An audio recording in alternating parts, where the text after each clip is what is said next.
Hi kids, Mr. Wenstrom here. It's story time. Each weeknight at 7 p.m., I'm going to be reading a new story. Tonight's story is called Max's Box. My friend Brian Wray wrote this book, and he sent it special to me to read during our story time for our Buchanan Bears. So I hope you enjoy it, and thanks, Brian, for sending us your book.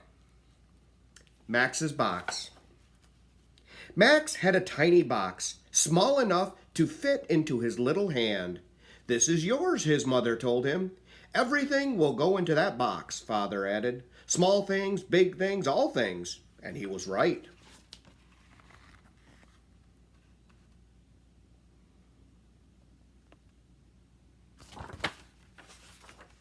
When Max put his favorite ball in the box got bigger. When he dropped his pirate ship in the box got bigger. And there was still enough room for Murphy the stuffed dog and his lucky red truck. The little box just kept growing.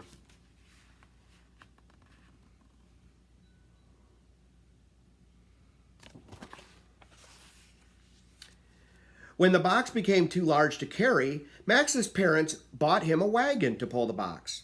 "Is that box getting too big for you?" Father asked. "I can carry it," Max insisted.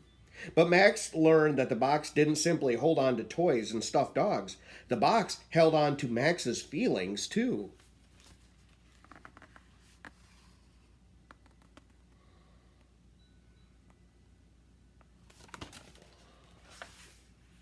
When Max fell in the playground, an older boy told him, "Big boys don't cry."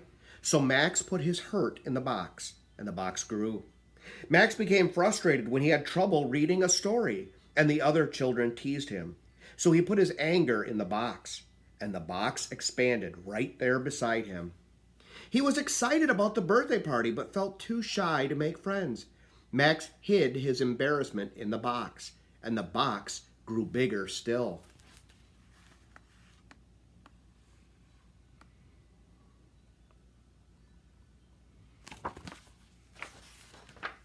It didn't take long for the box to outgrow the wagon, and Max's big blue sled, even the family car. Dragging around this huge box was getting harder and harder for Max. Riding a bike was difficult. Climbing trees with friends became impossible. And swimming? Forget it.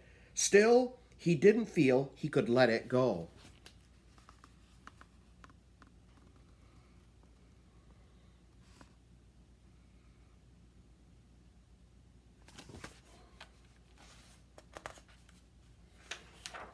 Before long, Max couldn't do anything but sit in the shadow of his enormous box.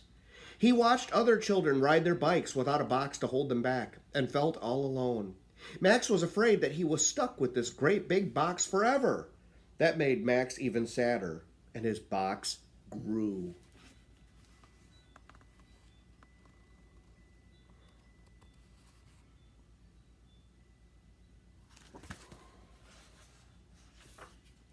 One day, a boy passing by saw Max was upset and stopped.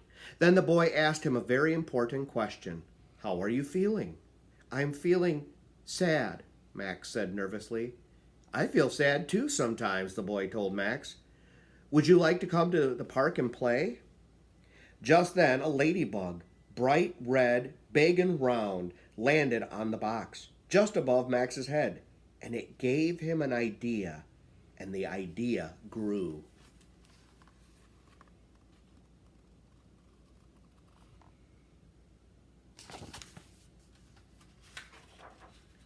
Slipping a piece of chalk from his pocket, he drew a squiggly line so that the ladybug looked like a baby balloon floating away.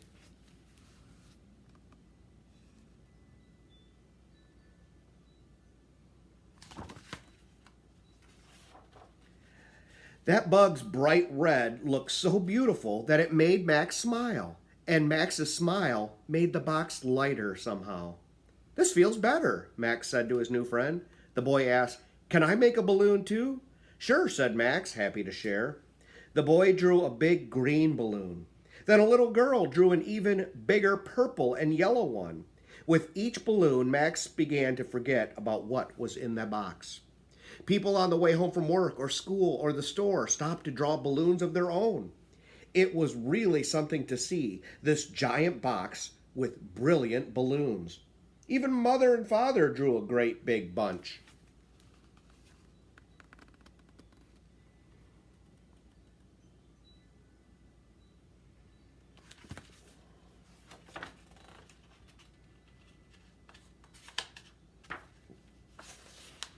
There were so many balloons, in fact, that something wonderful happened. The box began to float, high enough that the rope around Max's wrist tugged, pulling him to his tiptoes.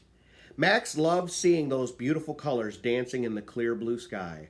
But Max was so used to holding on to that great big box and everything inside, his toys, his feelings, his worries, that Max wasn't sure who he'd be without the box. "It's okay to have all kinds of feelings," his father whispered. "But once you feel them, their job is done."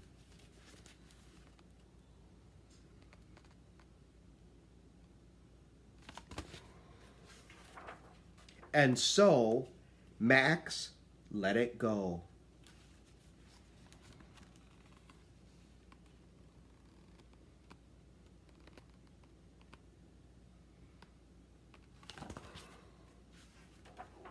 Everyone watched as the rainbow of balloons drifted across the sky, and they felt just a little bit brighter and a little bit lighter, especially Max.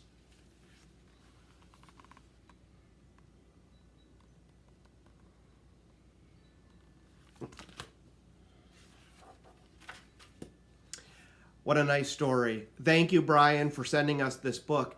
Sure sounds like Max learned that his emotions were okay to have, but he also needed to let them go, and also his things.